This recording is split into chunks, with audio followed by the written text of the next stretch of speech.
The birch bark cracked beneath Sophia's pencil as she carved another line of verse into its papery surface.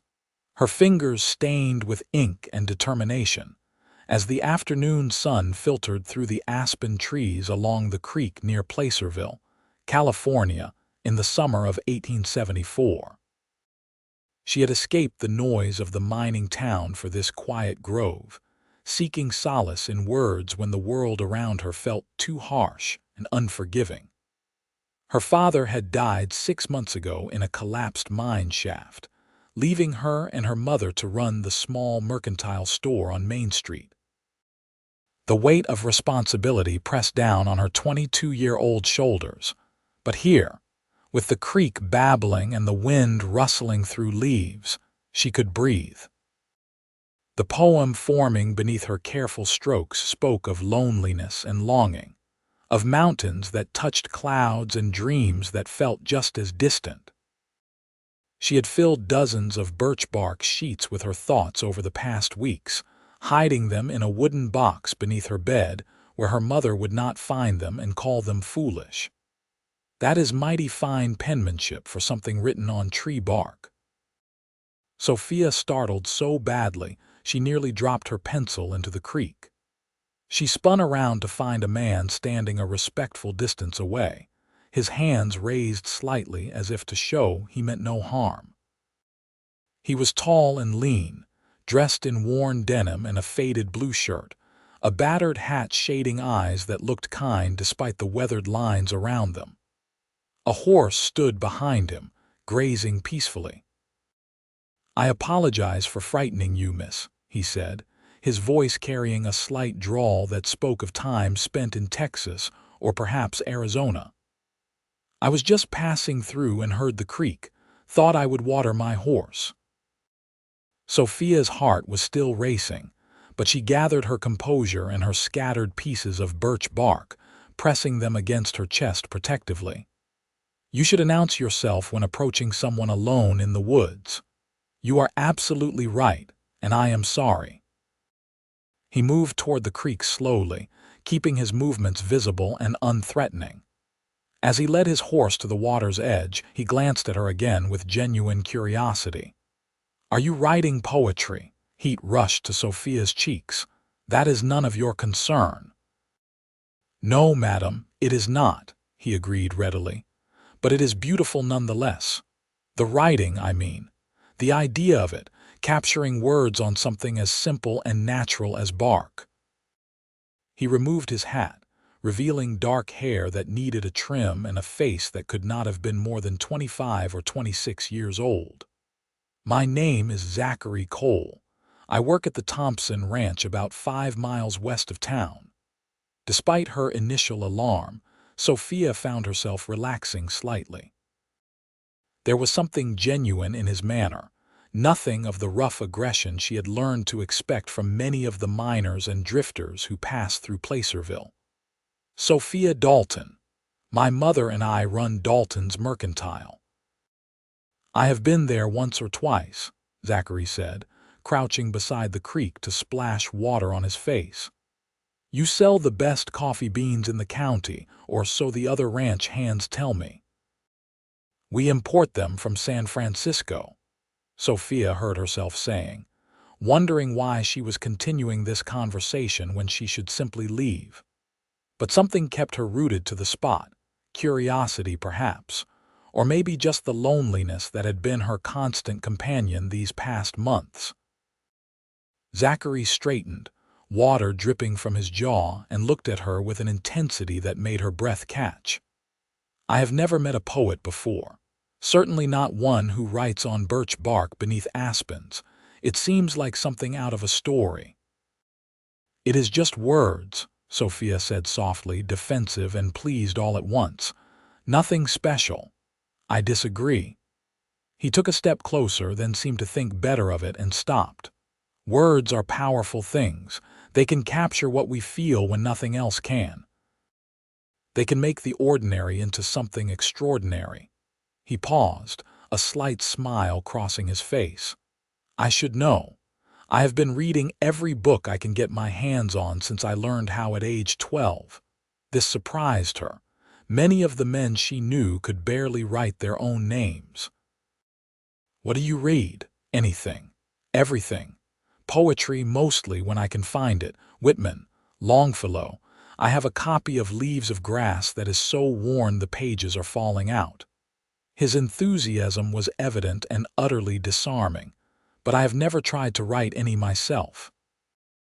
Would not know where to start. The conversation was taking an unexpected turn, and Sophia found herself engaged despite her better judgment. "You start with what you feel, I suppose, what you observe, what matters to you." "Then I would need a muse," Zachary said, and there was something in his eyes that made her heart skip. Someone or something to inspire those kinds of words. They stood there in the dappled sunlight, the creek flowing between them like time itself, and Sophia felt the moment stretch and shift into something significant, though she could not have explained why. This stranger, this cowboy with calloused hands and poetry in his soul, had stumbled into her private sanctuary and somehow made it feel less lonely. "I should return to town," she said finally, gathering her things. "My mother will worry." "Of course." Zachary replaced his hat, but he did not look away from her. "Miss Dalton, would you mind if I came back here tomorrow, same time? I promise to announce myself properly." Sophia knew she should say no. She should keep this place private, keep her writing hidden from the world and particularly from strange cowboys who appeared out of nowhere. But instead she found herself nodding. "If you wish. It is a public creek. But your special place," he said perceptively. "And I am grateful you would share it." She left then, walking quickly back through the trees toward town, her heart beating an unfamiliar rhythm against her ribs. Behind her, she could feel his gaze following until the aspens swallowed her from view. That evening, as she helped her mother close up the store, Sophia's mind kept wandering back to the creek, to the stranger with kind eyes and an appreciation for words. Her mother, Eleanor, noticed her distraction. "You seem far away, dear," Eleanor said, counting the day's earnings with practiced efficiency. She was a handsome woman in her mid-40s, worn thin by grief and hard work but still possessed of a quiet strength that Sophia admired. "Is something troubling you?" "No, Mama, just thinking." Sophia swept the floor with more vigor than necessary, trying to ground herself in the familiar task. "About your father," Eleanor's voice softened, among other things. It was not exactly a lie. She did think of her father often, missed his booming laugh and steady presence. The store felt emptier without him, though they had managed to keep it running through sheer determination and the goodwill of customers who remembered John Dalton fondly. Eleanor set down the cash box and came to place a gentle hand on Sophia's shoulder. "You carry too much, my darling girl. You should be out enjoying life, not cooped up here helping an old woman count pennies." "You are not old, and I want to be here," Sophia protested, covering her mother's hand with her own. "Still, you need friends your own age, Joy, perhaps even a young man to court you properly." Eleanor's eyes held a wistful sadness. "Your father would not want you to stop living because he is gone." Sophia thought of Zachary Cole standing by the creek, the way sunlight had caught in his dark hair. "I am fine, Mama, truly." But as she lay in bed that night, her birch bark poem spread before her by candlelight, she found herself writing something new. Words about unexpected meetings and voices like warm honey, about cowboys who read Whitman and looked at her as though she was something precious. She carved the lines carefully into fresh bark, her heart beating faster with every word, and wondered what tomorrow would bring. The next afternoon, she told her mother she needed to gather some herbs that grew near the creek, a thin excuse that Eleanor accepted with a knowing look that made Sophia blush. She carried her writing materials in a canvas bag and walked with forced casualness until she was out of sight of town. then quickened her pace through the familiar path to the aspens. Zachary was already there, sitting on a fallen log with a book open in his lap. He looked up as she approached, and the smile that broke across his face was like sunrise. "You came," he said, standing quickly. "I often come here," Sophia replied, trying to sound nonchalant even as her pulse quickened. "It is my spot, remember that it is." He held up the book. "I brought Whitman. Thought I might read while I waited in case you decided not to come after all." She settled herself on a smooth rock near the water's edge, spreading out her birch bark and pencils. "What were you reading?" "Song of Myself." He flipped through the worn pages. "There is a part I love about observing a spear of summer grass, how something so simple contains multitudes." He glanced at her. "May I read it to you?" No one had ever offered to read poetry to her before. Sophia nodded, her throat tight. His voice transformed when he read, taking on a rhythm and musicality that matched Whitman's sprawling verses. He read about grass and hope, and the eternal nature of life, his words carrying across the creek like a prayer. Sophia found herself transfixed, watching the way his hands held the book with reverence, the way his eyes brightened with passion for the words. When he finished, silence settled between them, comfortable and charged all at once. "That was beautiful," Sophia whispered. "The words are. I just gave them voice." Zachary closed the book carefully. "Your turn. Will you share what you are working on?" Fear and longing warred in her chest. She had never shared her poetry with anyone, had kept it hidden like a shameful secret. But something about Zachary made her want to be brave. "They are not very good," she warned, picking up one of her bark pieces.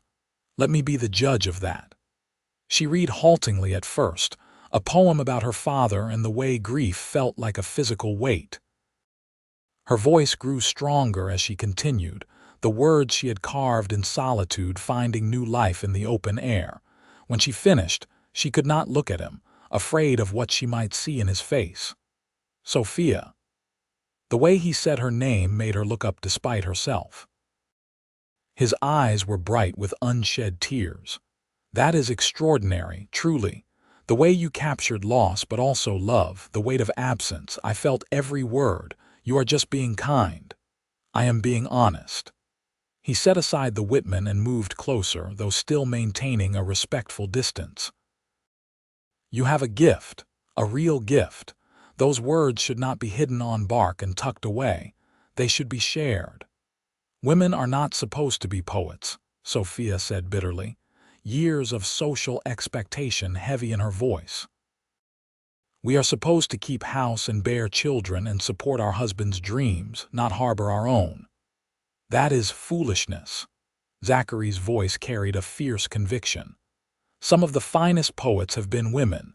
Elizabeth Barrett Browning, Christina Rossetti. Emily Dickinson published some poems anonymously, but her words are no less powerful. Talent has no gender."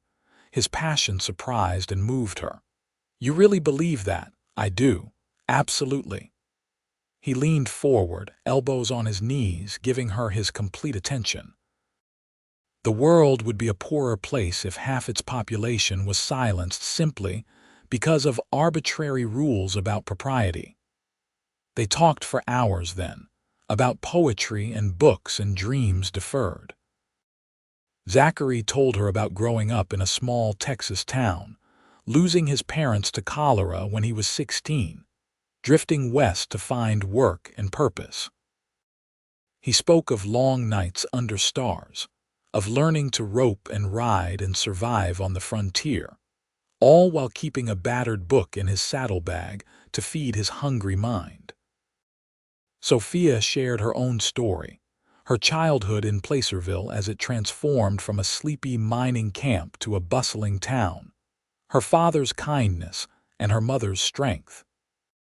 She told him about discovering poetry at 14, how words became her refuge when the world felt overwhelming, how she dreamed sometimes of a different life, but felt guilty for wanting more than what she had. The sun was slanting low through the trees when Sophia finally realized how late it had grown. She gathered her things reluctantly, not wanting the afternoon to end. "Will you come back tomorrow?"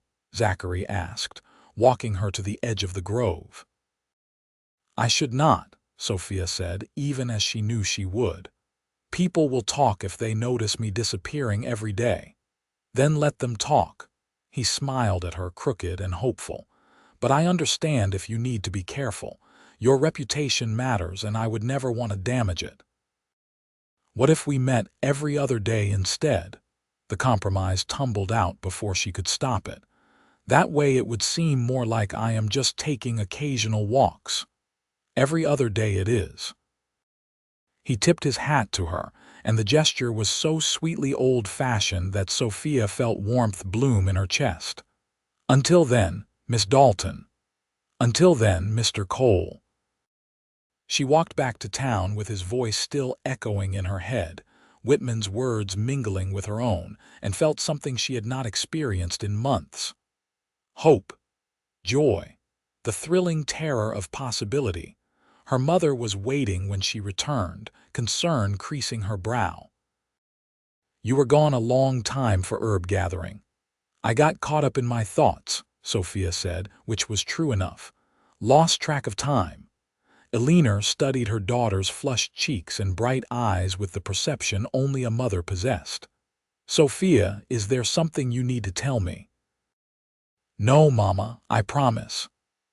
Another half-truth, but Sophia was not ready to put words to what was happening with Zachary. It felt too new, too fragile, like something that might shatter if exposed to scrutiny too soon. The days that followed fell into a pattern. Sophia would work in the store, helping customers and managing inventory, all while counting down the hours until she could return to the creek. Every other day, like clockwork, Zachary would be waiting beneath the aspens with a new book or a question about poetry or simply a desire to listen to her read what she had written. They learned each other slowly, trading stories and silences, building something neither of them dared name. Zachary proved to be endlessly curious, asking her questions that made her think deeply about her craft and herself. What inspired her? How did she choose which words to use? What did she want her poetry to accomplish in turn? Sophia discovered the depths beneath his cowboy exterior. He was thoughtful and well-read despite his limited formal education, philosophical in a way that surprised her. He spoke about the nature of freedom and the cost of survival on the frontier with the same passion he brought to discussing literature. One afternoon, 3 weeks into their clandestine meetings, Zachary brought his own attempt at a poem scrawled on paper. His handwriting was rough but legible, the words simple but sincere. "I tried what you said about writing what matters to me," he explained, looking uncharacteristically nervous. "It is probably terrible, but I wanted to share it anyway." Sophia took the paper carefully, aware of the trust he was showing her. The poem was about the ranch where he worked, the horses he cared for, and the satisfaction of hard physical labor. But woven through it was a thread of loneliness, a longing for connection that made her throat tight. "This is wonderful," she said honestly. "Really, Zachary, you captured something true here. You do not have to be kind. I am not. I am being honest." She looked up at him, seeing the vulnerability in his eyes. "You have a voice. It is different from mine, more grounded and direct, but it is authentic. That is what matters in poetry, truth." He let out a breath he seemed to have been holding. "I was hoping you would say that. Not because I need praise, but because this mattered somehow. Writing it, I mean, trying to put into words what I feel." He paused, and when he spoke again, his voice was softer. "You inspired this. Being around you, listening to you read your work, it made me want to try. So I suppose you are my muse after all." The word hung between them, heavy with implication. Sophia felt her cheeks warm, but she did not look away. "And you have become mine," she admitted quietly. I have written more in these past weeks than in months before.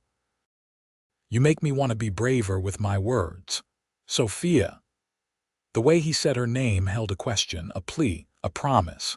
He reached out slowly, giving her time to pull away, and took her hand. His palm was rough with calluses, warm and solid against hers. I know we have not known each other long. I know this is unconventional and probably improper, but I need you to know that these afternoons with you have become the best part of my days. My life, if I am being fully honest. Her heart was beating so hard she was certain he could hear it. Mine too, she whispered. I care for you. Each word was deliberate, weighed and chosen with the care he had learned from poetry. More than I probably should given the circumstances, but I cannot help it. You are extraordinary, and being near you makes me want to be better, smarter, braver. I care for you too, Sophia said, the admission feeling like jumping off a cliff into unknown waters. I think I have since that first day when you appeared and did not mock my writing but celebrated it instead. They sat there holding hands as the creek flowed and the aspens whispered, and Sophia felt the world shift around them. This was more than friendship now, more than shared literary interests. This was the beginning of something that terrified and exhilarated her in equal measure. I want to court you properly, Zachary said. With your mother's permission and the whole town knowing my intentions are honorable, because they are, Sophia. I want to build something real with you. Mama does not even know you exist, Sophia pointed out, though her heart soared at his words. Then introduce us. Let me prove myself to her. I am a hard worker, I have steady employment, and I can promise I will spend every day trying to make you happy. He squeezed her hand gently. I know I am just a ranch hand with no prospects beyond what I can earn with my back and hands. I know you deserve someone with more to offer, but I will work harder than any man alive to give you the life you deserve. You are not just a ranch hand, Sophia said fiercely. You are kind and intelligent, and you see me for who I really am, not who society says I should be. That is worth more than all the money in California. Is that a yes? Hope lit his face like a lantern. It is a yes to you meeting my mother. The rest we will figure out together. He raised her hand to his lips and kissed her knuckles with such gentle reverence that Sophia felt tears prick her eyes. No one had ever treated her like she was something precious before, something worth cherishing. That evening, Sophia sat her mother down after they had closed the store and took a deep breath. Mama, there is something I need to tell you. I have been meeting someone at the creek. A man. His name is Zachary Cole, and he wants to court me with your permission. Eleanor's expression cycled through surprise, concern, and careful calculation. How long has this been going on? 3 weeks. We just talk, I promise, about books and poetry. He is respectful and kind, and he works at the Thompson Ranch. And you have feelings for this man. Sophia nodded, unable to articulate the depth of what she felt. I do, strong ones. Eleanor was silent for a long moment, studying her daughter's face. Finally, she sighed. I knew something was different about you. You have been happier these past weeks, lighter somehow despite everything we have been through. She reached out to cup Sophia's cheek. I want you to be happy, my darling, more than anything, but I also want you to be safe and protected. I know, Mama, that is why I am telling you now. Zachary wants to do this properly. Then he should come to dinner. This Sunday, I will meet this young man and decide if he is worthy of my daughter's affections. Relief flooded through Sophia. Thank you, Mama. You will like him, I promise. We shall see. But Eleanor's eyes were soft, and Sophia knew her mother wanted to believe in second chances and new beginnings as much as she did.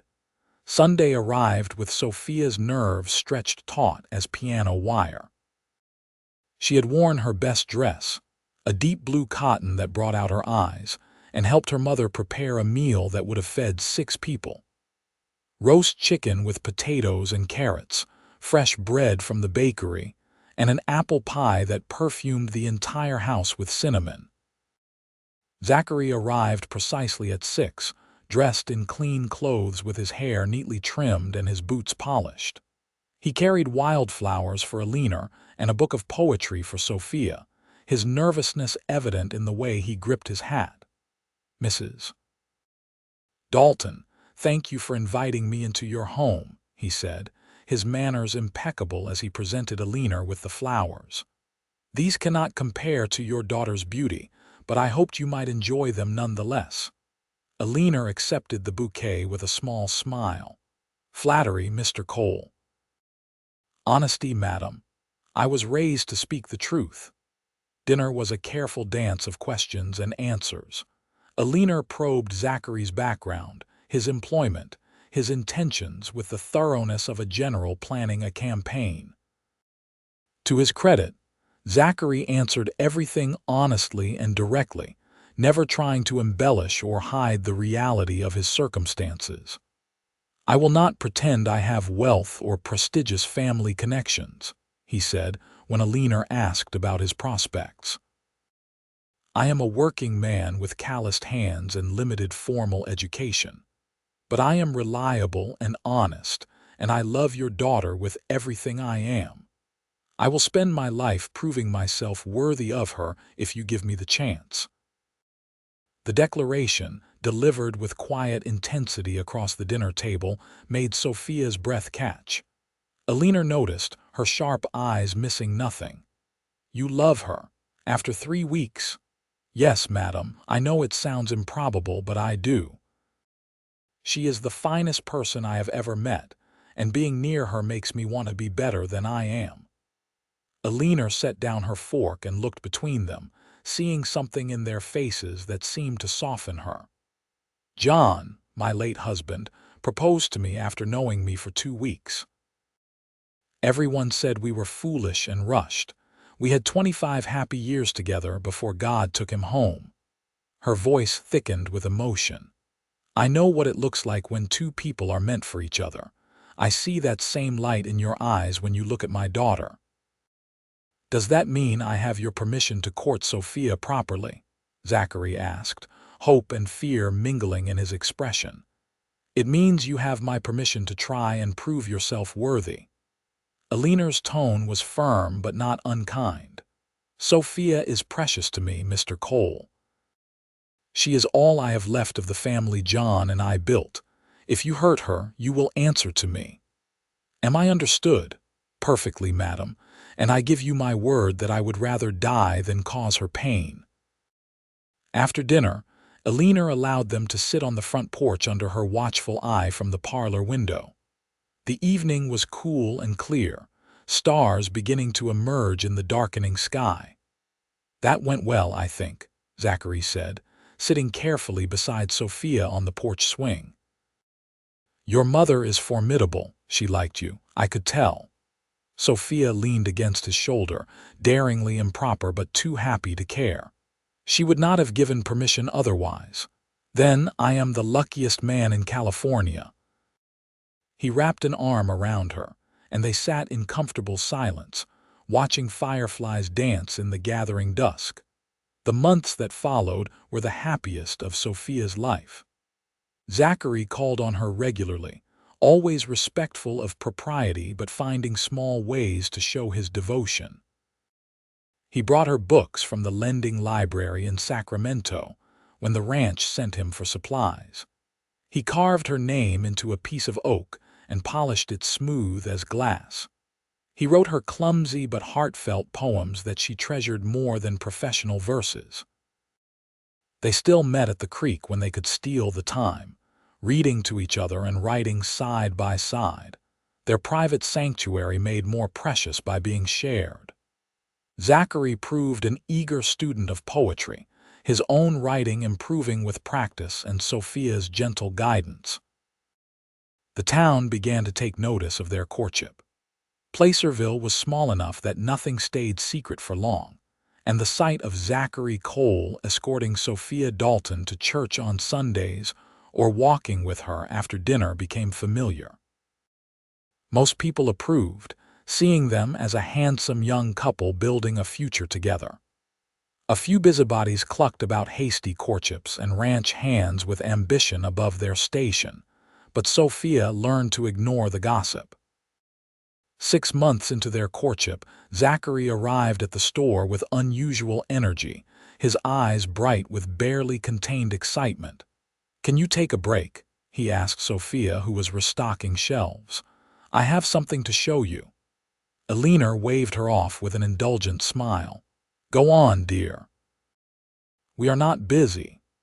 Zachary led Sophia down Main Street to the land office, where he stopped and turned to face her, taking both her hands in his. "I have been saving every penny I could spare since the day we met," he said, his voice shaking slightly with emotion. "Working extra hours, taking on additional jobs when I could find them, and today I finally had enough." He gestured to the land office. "I just purchased 20 acres north of town. Good land with a creek running through it and space for a house, a barn, maybe even some livestock eventually." Sophia stared at him, her heart in her throat. "Zachary, that is wonderful, but 20 acres must have cost a fortune." "Every cent I had and then some. I took a loan for the rest, but I have a plan to pay it back." He squeezed her hands, his gaze intense and hopeful. "I know we have only been courting for 6 months. I know the proper thing would be to wait another year or more. But Sophia, I cannot imagine my future without you in it. I do not want to wait to start building our life together." He released one of her hands to reach into his pocket, withdrawing a simple gold band that gleamed in the afternoon sunlight. "This was my mother's, the only thing I have left of her. I know it is not much, and you deserve diamonds and fancy jewelry, but I hoped you might accept it anyway." Tears were streaming down Sophia's face before she fully processed what was happening. "Are you asking me to marry you?" "I am. Right here on Main Street where anyone can see, because I want the whole world to know how much I love you." He dropped to one knee, heedless of the dirt on his pants or the people starting to gather and stare. "Sophia Dalton, you are my heart and my muse and my best friend. You make me believe in poetry and possibility and futures brighter than I ever imagined. Will you marry me and let me spend the rest of my life trying to make you happy?" "Yes," Sophia sobbed, pulling him to his feet and not caring one bit about propriety or the growing crowd of onlookers. "Yes, yes, 1,000 times yes." He slipped the ring onto her finger and it fit perfectly, as though it had been waiting all along for her hand. Then he kissed her for the first time, right there on Main Street with half the town watching, and Sophia felt like she was flying. The crowd erupted in cheers and applause. Eleanor appeared from the store, tears on her own cheeks, and pulled them both into a fierce embrace. "Congratulations, my darlings. John would have loved you, Zachary. He would have been so happy to see his daughter this happy." They were married 2 months later in a simple ceremony at the church, with most of Placerville in attendance. Sophia wore her mother's wedding dress, altered to fit, and carried wildflowers like the ones Zachary had brought to that first dinner. Zachary wore a new suit that Eleanor had insisted on purchasing as her gift to him, looking handsome and nervous and so full of love that Sophia's heart ached with joy. The vows they exchanged were traditional, but Zachary had written his own edition that he recited after the minister finished. "I promise to always listen when you read your poetry, to support your dreams as fiercely as I support my own, to build a life with you where words and love and possibility all have equal weight. You are my forever muse and I am yours." There was not a dry eye in the church. The reception was held at the Thompson Ranch, courtesy of Zachary's employer who had grown fond of the young cowboy over the years.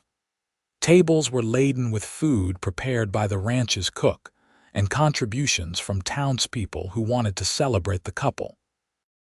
A fiddle player provided music, and Sophia danced with her new husband under strings of lanterns as stars emerged overhead.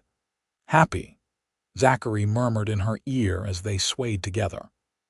"Deliriously," Sophia replied, resting her head against his chest and listening to the steady beat of his heart. "I never imagined I could be this happy." "Neither did I. You have given me a home, Sophia, not just a place to live, but a real home, somewhere I belong."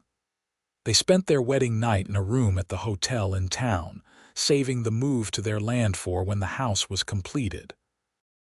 Zachary had been working on it for months with help from ranch hands and friends from town, determined to have it ready for his bride.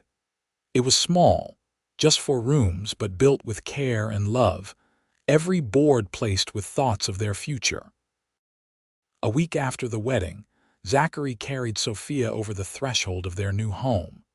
The walls still smelled of fresh-cut lumber and the floors were bare, but furniture had been moved in with Alina's help, making it cozy and welcoming. "Welcome home, Mrs. Cole," Zachary said, setting her down gently and cupping her face in his hands. "Our home, our fresh start." Sophia looked around at the space they would fill with their lives and love and felt overwhelmed with gratitude. "It is perfect. You are perfect." "Far from it, but I will spend every day trying to be worthy of you." They settled into married life with surprising ease. Zachary continued working at the Thompson Ranch while gradually building up their own property. He purchased chickens first, then a milk cow, then a breeding pair of pigs. Every purchase was carefully planned and budgeted. Every dollar accounted for as they worked to pay off the land loan and build financial security. Sophia continued helping her mother at the store, but she also began selling her poetry in a way she had never imagined possible. A traveling newspaper editor passing through town had heard one of her poems read at a church social and asked if he could publish it in his Sacramento paper. She had agreed nervously, using a pen name at first, terrified of criticism and judgment. The response had been overwhelming. Readers wrote in asking for more of her work, praising her authentic voice and emotional honesty. Within 6 months, several of her poems had been published in various newspapers and journals across California, and she had begun receiving small payments for her work. "You are a published poet," Zachary said proudly one evening, holding up a newspaper with her latest poem printed on the literary page. "A real, honest-to-God published poet. I am married to someone famous." "Hardly famous," Sophia laughed, but she could not hide her pleasure. "Just someone who gets very lucky occasionally. It is not luck, it is talent and hard work." He pulled her into his lap at the kitchen table, wrapping his arms around her waist. "I am so proud of you. You are accomplishing your dreams." "We are accomplishing our dreams," she corrected, threading her fingers through his. "I could not do any of this without your support. You never made me feel foolish or frivolous for wanting to write. Because it is neither of those things. It is who you are." He kissed her temple softly. "Besides, you have made me a better person. I have been writing more too. Actually thinking I might try to get something published myself one day. You should. Your work has gotten so much stronger." Sophia turned in his arms to face him. "You have a unique perspective, Zachary. The world needs to hear it." They spent their evenings like that, writing side by side at the kitchen table, sharing lines and ideas, building a partnership that went beyond romance into true collaboration. Some nights they would read to each other from their favorite books. Other times they would sit in comfortable silence, the scratch of pen on paper, the only sound besides the crackle of the fire. Their first anniversary arrived with spring wildflowers carpeting the land around their house.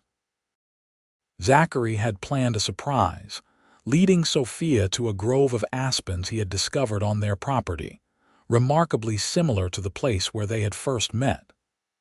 "I thought we could make this our spot," he said, gesturing to a bench he had built and positioned near a small creek. "Somewhere we can come to write and think and remember where we started." Sophia's eyes filled with happy tears. "It is just like our creek in town. That was the idea, our own private sanctuary." He produced a package wrapped in brown paper and tied with string. "And I have something else for you." Inside was a leather-bound journal with her initials embossed on the cover, the pages thick and creamy, perfect for writing. "For your poetry," Zachary explained. "I know you love the birch bark, and I would never want to take that away from you. But I thought you might like something more permanent too, something you could fill over the years and pass down someday. It is beautiful, perfect." She hugged the journal to her chest, then hugged her husband even tighter. "Thank you. For this, for the bench, for everything you do to support my writing." "Always," he promised. "You supported my dreams of owning land and building something of our own. I will always support yours." As their second year of marriage progressed, their property flourished. Zachary proved to have a knack for animal husbandry, and their small farm became known for producing quality livestock. He was able to quit his job at the Thompson Ranch and work their land full-time, a transition that brought him immense satisfaction. Sophia's poetry continued to gain recognition. She published her first collection, a slim volume paid for by combining their savings and a modest advance from a San Francisco publisher. Seeing her words bound in a real book with her name on the cover was one of the greatest moments of her life, second only to marrying Zachary. They held a reading at the store to celebrate the book's release. Alina beamed with pride as her daughter read selections to a packed room, Zachary standing in the back with tears in his eyes. Afterward, people lined up to purchase copies and have Sophia sign them, many saying her words had touched their hearts or helped them through difficult times. "You are changing lives," Zachary told her that night as they lay in bed, exhausted but happy. "Your words are reaching people and making a difference. Do you know how extraordinary that is?" "It still does not feel real," Sophia admitted, nestled against his side. "Sometimes I think I will wake up and discover all of this was a dream. The writing, the publishing, you. All of it too good to be true. It is real. We are real." He kissed the top of her head. "And it is only going to get better." 3 months later, Sophia discovered she was pregnant. The news filled them both with joy and terror in equal measure. They had talked about children, hoped for them eventually, but the reality was overwhelming. "We are going to be parents," Sophia said wonderingly, her hand on her still flat stomach. "Responsible for another human life." "We are going to be wonderful parents," Zachary corrected, kneeling before her and placing his own hand over hers. "This child is going to be so loved, so supported in whatever they want to be. We will make sure of it." The pregnancy was difficult at times. Sophia struggled with sickness in the early months and exhaustion throughout. But Zachary was endlessly patient and attentive, taking over her chores without complaint and reading to her on nights when she was too tired to do anything but rest. Alina was thrilled at the prospect of becoming a grandmother, already knitting tiny clothes and offering advice drawn from her own experiences. She insisted Sophia reduce her hours at the store, prioritizing her health and the babies. Sophia continued writing throughout the pregnancy, finding new inspiration in the changes her body was undergoing and the profound anticipation of motherhood. The poems that emerged were raw and honest, exploring fears and hopes with equal candor. Her publisher eagerly accepted them for a second collection, scheduled to release after the baby was born. On a cold January night in 1877, Sophia went into labor. It was long and difficult, lasting nearly 20 hours, with Alina and the midwife attending while Zachary paced anxiously outside. Finally, just after dawn, a baby's cry pierced the air. "It is a boy," the midwife announced, carrying a squalling bundle to where Zachary stood. "A healthy, strong boy." Zachary's hands shook as he held his son for the first time, this tiny, perfect person he and Sophia had created. "He is beautiful," he whispered, tears streaming unashamedly down his face. Sophia, exhausted but radiant, beckoned him closer. "Bring him here. Let me see our son." They decided to name him John after Sophia's father, with the middle name of Thomas after Zachary's father. John Thomas Cole, their miracle, their future made flesh. Parenthood transformed them in ways both challenging and beautiful.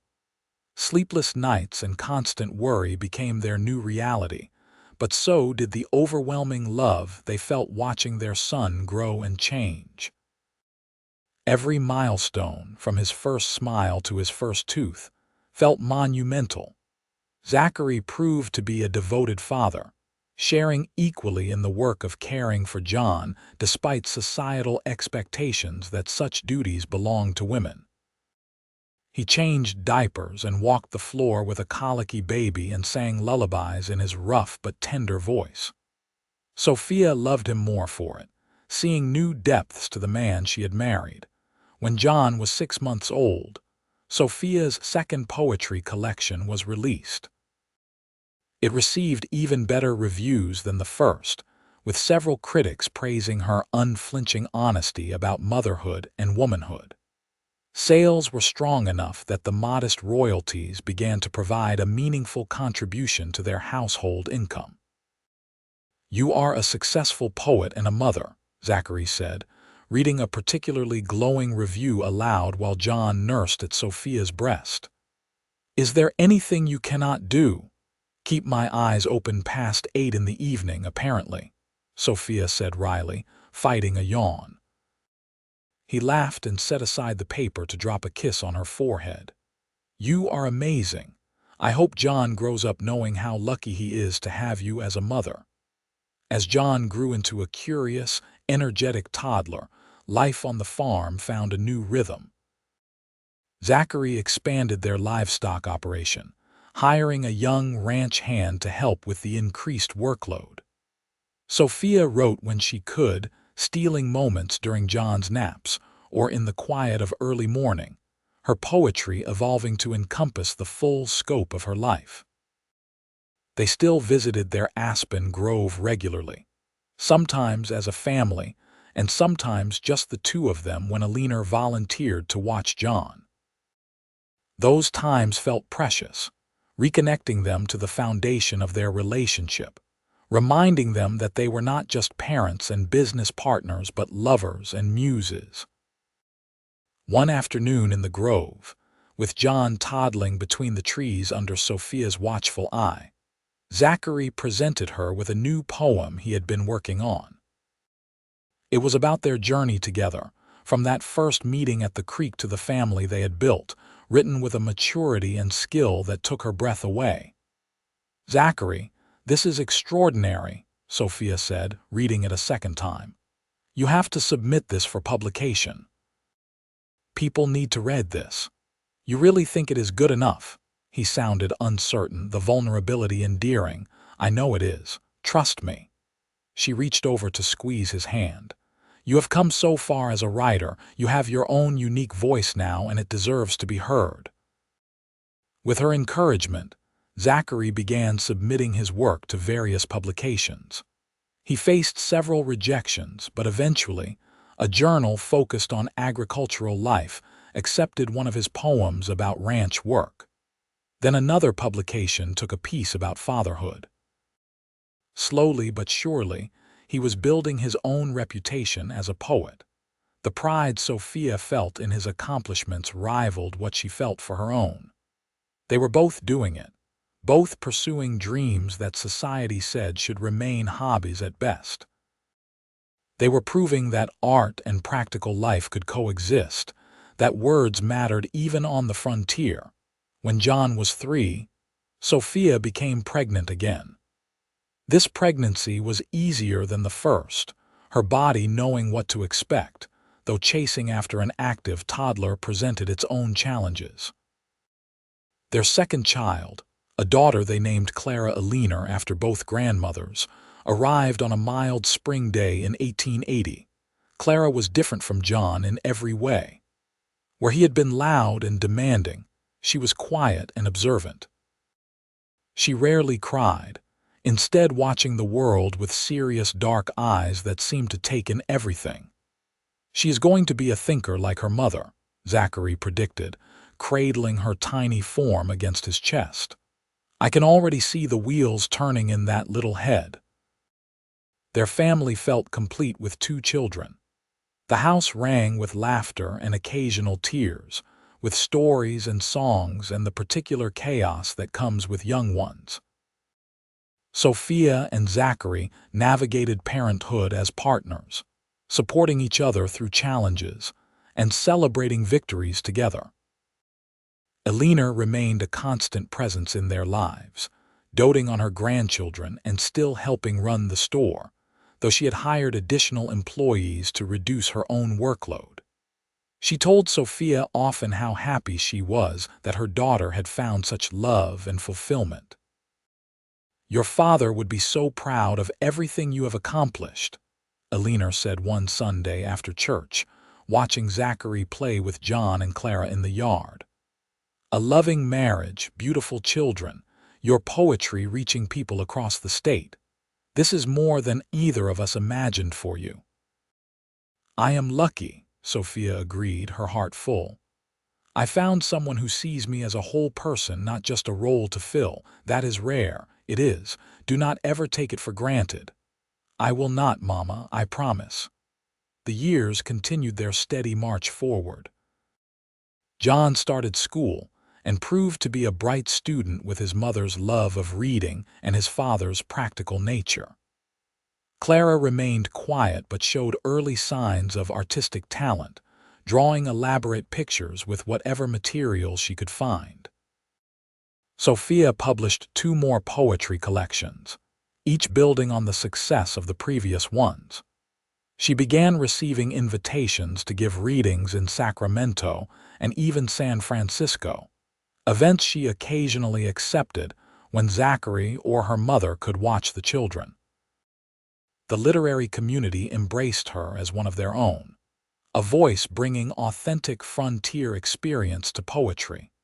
Zachary's work also gained recognition, particularly among readers interested in Western life. He had a gift for capturing the dignity of hard physical labor and the beauty of the land in ways that resonated with working people.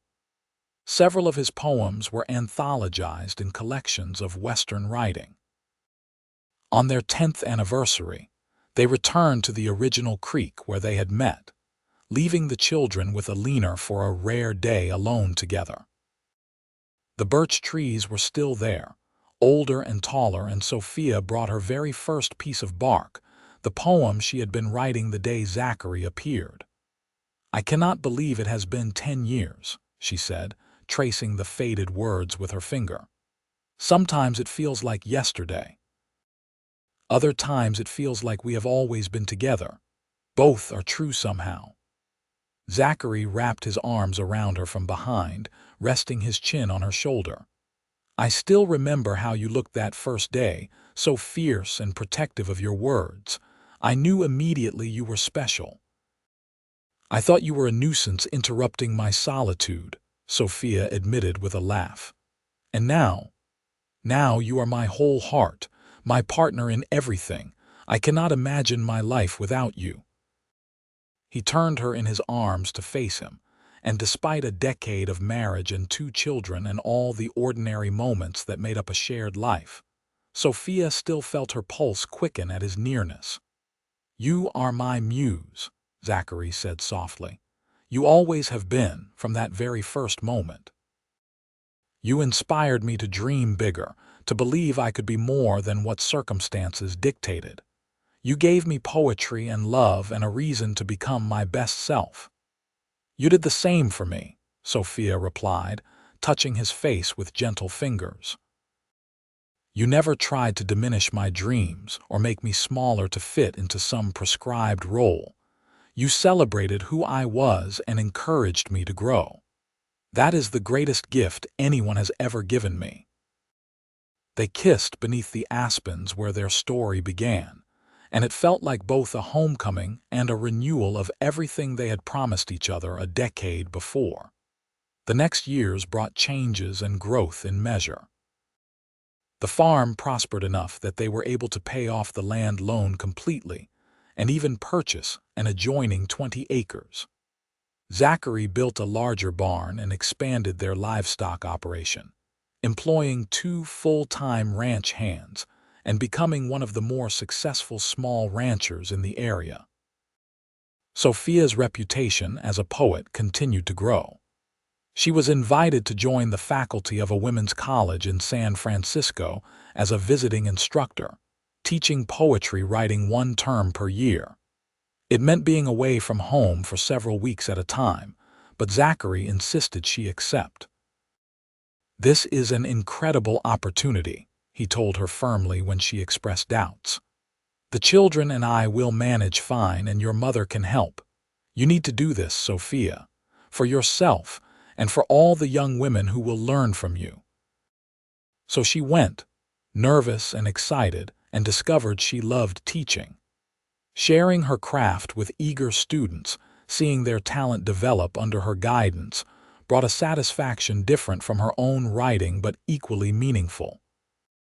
She returned home energized, full of stories about her students and ideas for new poems. John, now 12, had developed a passion for animals and spent every free moment helping his father with the ranch.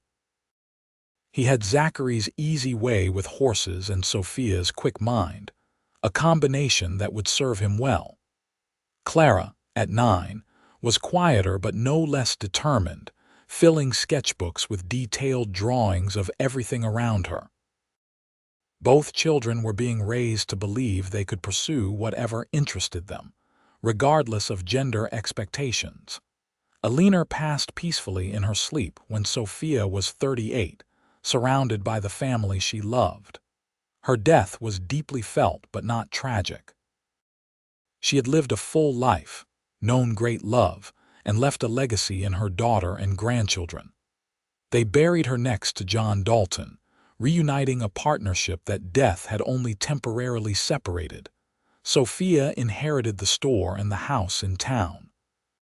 She and Zachary decided to keep the business running, hiring a manager while using the income to establish a small scholarship fund for young women interested in writing or art.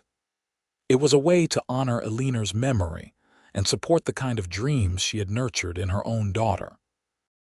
As Sophia entered her 40s, she found herself reflecting on how far she had come from that lonely girl writing on birch bark by the creek. She had built a life beyond her wildest imaginings, filled with love and creativity and purpose. She had published 7 collections of poetry, taught dozens of students, raised 2 remarkable children, and loved one extraordinary man through all of it. Zachary, now in his mid-40s, had aged into his looks, the weathered lines around his eyes only adding character. He still worked the ranch every day, still read poetry every night, still looked at Sophia like she hung the moon.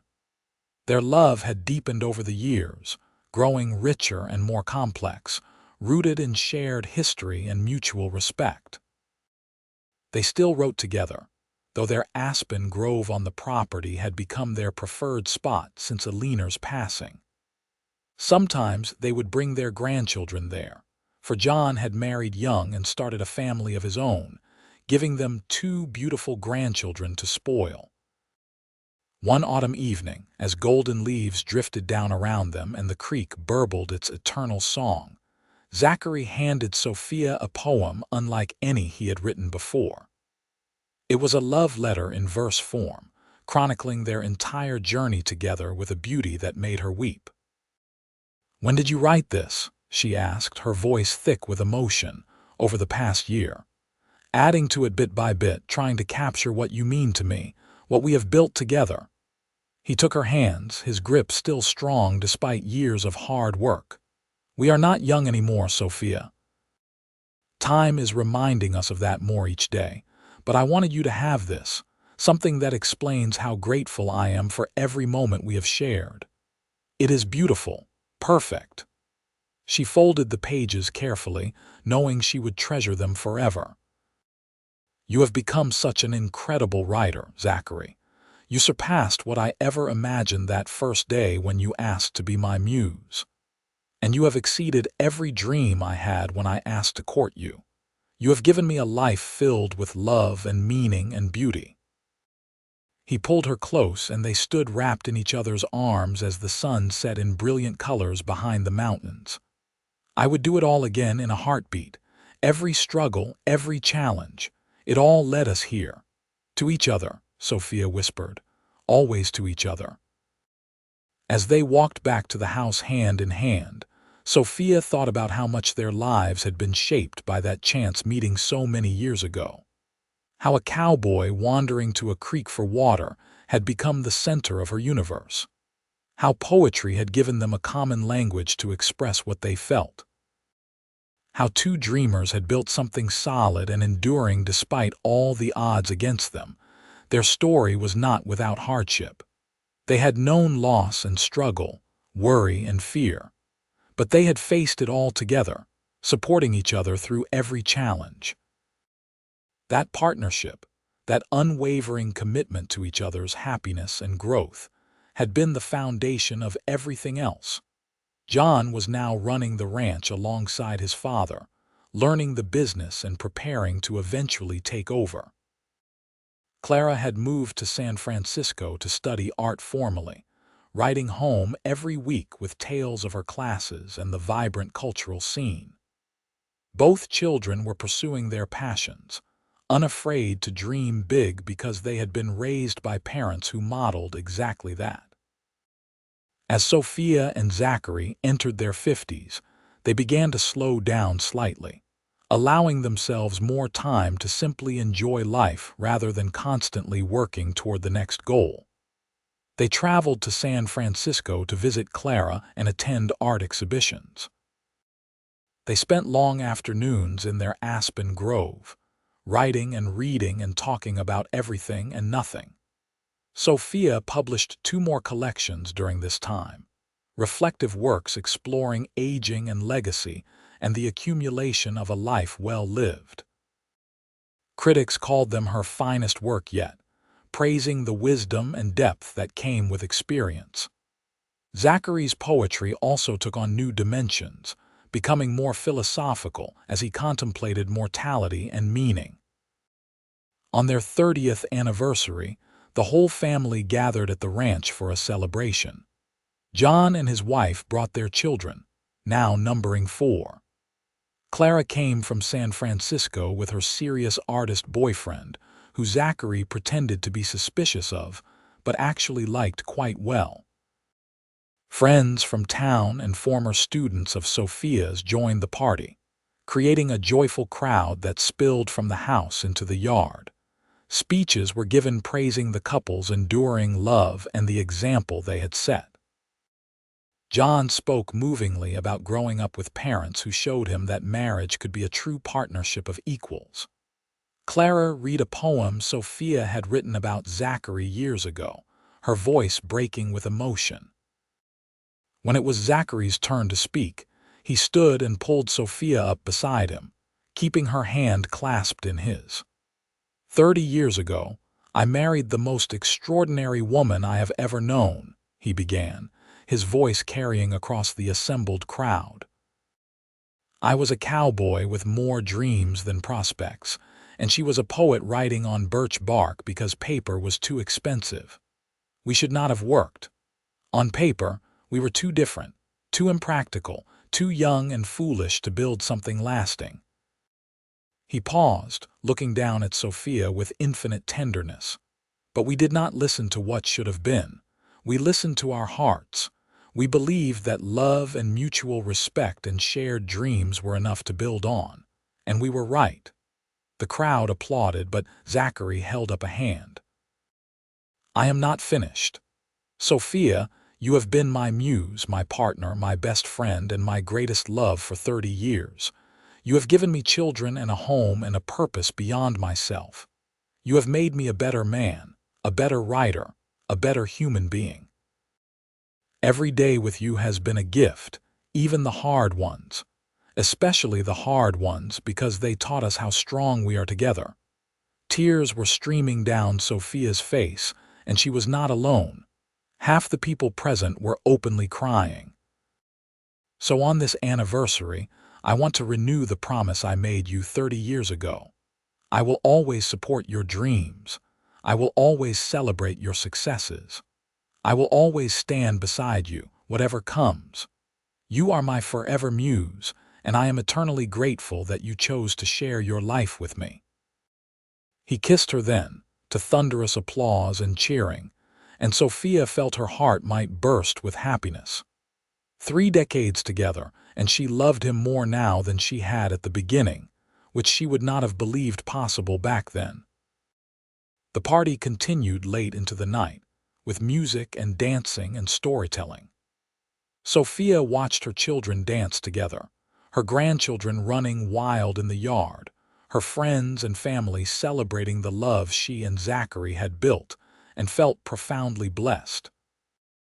Later, after everyone had gone home or retired to guest rooms, Sophia and Zachary walked out to their aspen grove under a sky brilliant with stars. The moon was full, silvering everything it touched, and the creek sang its eternal song. 30 years, Sophia said softly, leaning against Zachary's solid warmth. It has gone so fast, and yet somehow it feels like I have always known you, like we were always meant to find each other. He wrapped his arms around her, and they swayed slightly to music only they could hear. Do you remember what you were writing that first day, the poem on the birch bark, about loneliness and mountains and distant dreams? Sophia smiled at the memory. I thought I would spend my life alone, writing in secret, never being fully seen or understood. And then a cowboy interrupted your solitude, and everything changed. She turned to face him, framing his weathered face with her hands. You saw me, Zachary, really saw me. You never tried to change me or diminish me. You celebrated who I was and helped me become more fully myself. You did the same for me. You made me believe I could be more than just a ranch hand, that words and dreams mattered. He kissed her forehead, her cheeks, her lips with the tenderness of long familiarity. We gave each other permission to be extraordinary. They stood there in the moonlight, 2 poets who had found each other against all odds and built a life that honored both practical necessity and artistic dreams. Their journey had not been easy, but it had been beautiful in its authenticity and mutual devotion. As they walked back to the house, Sophia thought about the young woman she had been, writing on birch bark with no hope of anything beyond surviving each day. That woman could never have imagined this future, this abundance of love and creativity and family. But somehow, through courage and luck and Zachary's willingness to see her worth, she had found it all. The years continued their steady progression. Sophia and Zachary grew older together, their hair turning silver, their bodies slowing but their minds remaining sharp. They continued writing, though less prolifically, focusing on quality over quantity. Sophia published a final collection at 60, a meditation on a life fully lived, which won several prestigious awards and cemented her reputation as one of the finest poets of the American West. Zachary's work also received recognition late in life, with several universities studying his poetry as authentic examples of frontier literature. He was invited to give talks about ranch life and Western writing, opportunities he accepted with bemused pride. They watched their grandchildren grow and begin families of their own, creating a new generation that carried forward the values of creativity and courage they had instilled. John's children took over the ranch, which had grown into a substantial operation. Clara became a respected artist with gallery shows across California, eventually settling back near Placerville with her husband and their 2 children. When Sophia was 68, she suffered a minor stroke that left her temporarily weakened but largely recovered after several months. The incident scared them both, a stark reminder of mortality, but it also reinforced what mattered most. They began spending even more time together, less concerned with accomplishments and more focused on simply being present with each other. On quiet afternoons, they would sit in their aspen grove with blankets and books, reading aloud to each other as they had when they first met. Sometimes they wrote, but often they simply talked, revisiting memories and sharing observations about the world changing around them. The turn of the century brought new technologies and social changes that fascinated and sometimes bewildered them. Automobiles began appearing on the streets of Placerville. Electricity came to town, transforming daily life. Women gained more rights and opportunities, something Sophia had advocated for through her writing and teaching for decades. "We are living in a different world than the one where we met," Zachary observed one evening in 1902, now 73 years old but still vital. "Sometimes I barely recognize it, but we are still us," Sophia replied, 69 and silver-haired but with the same fierce intelligence in her eyes. "That has not changed. Our love has not changed. It has only grown deeper. Truth."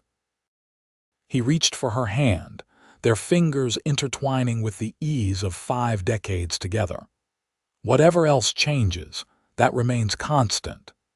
They celebrated their 50th anniversary surrounded by 4 generations of family. The party was smaller than the 30th, both of them preferring intimate gatherings now, but no less meaningful. Their children and grandchildren and great-grandchildren spoke about the legacy of love and creativity they had witnessed, how Sophia and Zachary had shown them what a true partnership looked like. "You taught us that marriage should make both people bigger, not smaller," John said, his own hair now gray. "That love means supporting each other's dreams, not competing or diminishing them. You gave us a template for building our own happy marriages." Clara added, "And you showed us that art matters. That creative expression is not frivolous but essential. I would not have pursued my passion for painting if I had not seen you both honor your writing even when it was impractical or difficult." Sophia and Zachary listened with full hearts, proud of what they had built together. Their legacy was not just their published works or the ranch, or even the family tree spreading before them. It was the values they had lived and passed down, the example of mutual respect and unwavering support. That night, alone in their bedroom, Zachary presented Sophia with a final gift. It was a collection of all the poems he had written about her over 50 years, carefully copied in his now shaky handwriting and bound in leather. The dedication reads simply, "To my Muse, my love, my Sophia. You made my life poetry." She wept as she read through them, seeing their entire journey reflected in his words.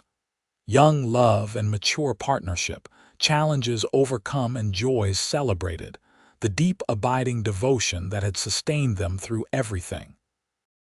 It was the most precious gift she had ever received. "I love you," she told him, her voice breaking.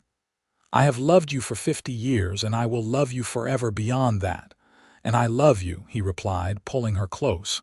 "Every moment, every day. You are the best thing that ever happened to me."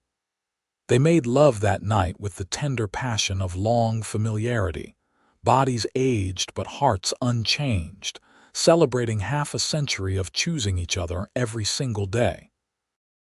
Zachary passed away peacefully in his sleep 2 years later, at 75, his heart simply stopping one winter night as he slept beside Sophia.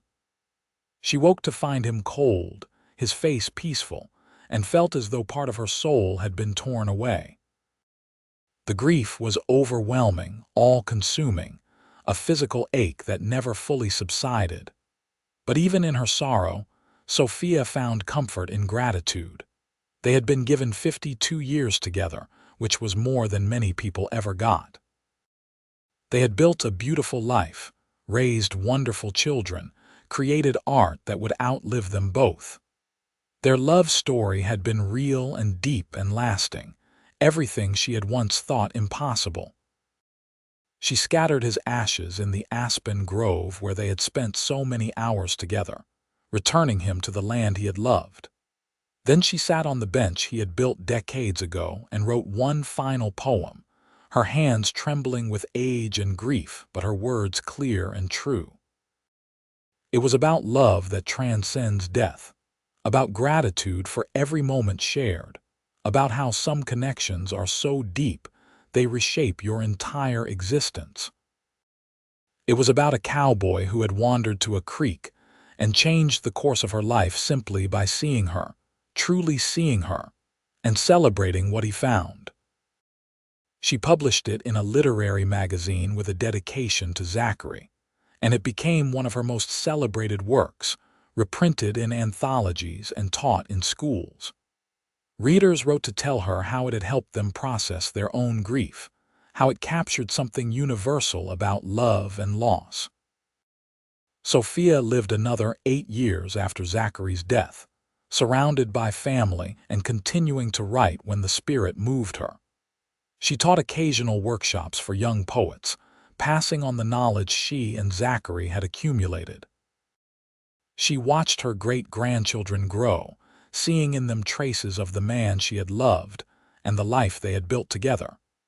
When she passed at 80, peacefully in her sleep like Zachary, the literary world mourned the loss of one of the great American poets. But her family mourned the loss of a woman who had taught them what love looked like, what courage meant, what it took to build a life of meaning and purpose. They buried her ashes beside Zachary's in the aspen grove, reuniting two souls that had been meant to find each other from the start. A simple marker was placed there, with both their names and a line from one of Sophia's poems. We were each other's muse, and love was our poetry. In the years that followed, the grove became a kind of pilgrimage site for admirers of their work and their love story. People would come to read their poetry beneath the aspens, to reflect on what it meant to build a partnership of equals, to honor two people who had refused to let circumstance dictate their dreams. The ranch continued under family ownership, passed down through generations who remembered the foundation Zachary and Sophia had built. The scholarship fund they had established grew and helped dozens of young writers and artists pursue their passions. Their published works remained in print, studied and celebrated for their authentic voice and emotional honesty. But perhaps the greatest legacy was the family tree that spread and flourished, every branch containing people who had been taught that love meant supporting each other's growth, that creativity mattered, that conventional expectations should never limit what you could become. Sophia and Zachary's great-great-grandchildren grew up hearing stories about the poet and the cowboy who had found each other by a creek and built something extraordinary through mutual devotion and unwavering support. The birch bark poems Sophia had written in her youth were preserved in a museum, displayed alongside Zachary's early attempts at verse, and the letters they had exchanged during her teaching trips to San Francisco. Visitors would study these artifacts and marvel at how something so simple, a cowboy interrupting a woman writing poetry, could blossom into such profound and lasting love. In the end, their story became more than just a romance. It became a testament to what is possible when two people see each other fully, celebrate each other completely, and commit to building a life that honors both practical necessity and artistic dreams. It showed that love could be both passionate and steady, that partnership could elevate rather than diminish, that two people with nothing but determination and devotion could create something that echoed through generations. The aspen grove still stands, older now but still beautiful, the creek still singing its eternal song. Sometimes, on quiet afternoons when the light slants just right through the leaves, you can almost imagine a young woman sitting there with birch bark and a pencil, pouring her heart into poetry she thinks no one will ever read. And then a voice, warm and curious, asking what she is writing. That moment, that chance meeting, changed two lives completely. It proved that sometimes the most extraordinary things begin with the simplest encounters, that love can be found in unexpected places, and that when two people truly see and celebrate each other, they can build something that lasts far beyond their mortal years. Sophia and Zachary's love story was not perfect. It was real, with all the challenges and compromises that entails. But it was also beautiful and true and enduring, a partnership built on mutual respect and shared dreams that sustained them through 52 years together and created ripples that spread far beyond their own lives. They were each other's muse, and together they created poetry not just in words on pages, but in the life they built, the family they raised, and the love they shared every single day from that first meeting by the creek, until death briefly parted them and eternity reunited them forever.